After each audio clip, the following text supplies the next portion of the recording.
కీరవాణి గారు, అవును.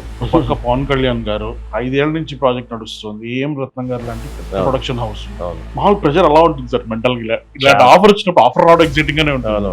నేను పోరాడి తీసుకున్న ఈ ఆఫర్.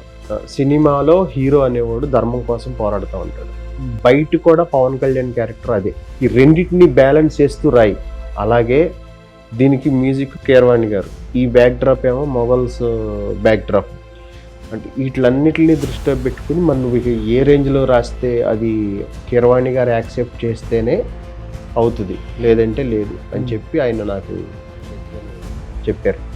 అంటే ఇంట్రడక్షన్ ఒక రేంజ్లో ఉండాలి. అంటే ఒక మా కోసం ఎవడన్నా దేవుడు వస్తే బాగుండు అనుకున్నప్పుడు నేను అది ఎలా తీసుకున్నానంటే వజ్రదేహాయ భభ్రురూపాయ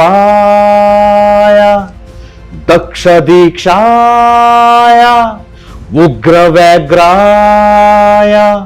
త్రిపురనాశకాయ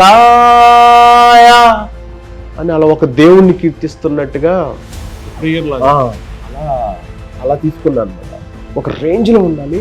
ఒక పవన్ కళ్యాణ్ కత్తి పట్టుకుని గుర్రం మీద అలా వచ్చి అసలు ఒక రేంజ్లో ఎరగదీస్తుంటే ఉండాలి కదని అప్పుడు ఏం చేశాను నేను, శివతాండవం లాంటిది తీసుకుంటే బాగుంటుందని అప్పుడు కొంచెం దాన్ని బేస్ చేసుకుని సాకి అయిపోయిన తర్వాత అప్పుడు ప్రళయకాల రుద్రుడల్లె తాండవించు భైరవం గగనమైన భువనమైన దద్దరిల్లు రౌరవం నిసిని చీల్చు క్షిద్రుడల్లె ఉద్భవించు ఆయుధం రక్షకైన శిక్షకైన చొచ్చుకెళ్ళు రణధ్వనాం ధిమిత ధిమిత ధిమిత ధిమిత ధిమిత ధిమిత ధిమిత ఎధిమిత ధిమిత ధిమిత ధిమిత ధిమిత ధిమిత ధిమిత అలా ఆ పల్లవి తీసుకున్నాను.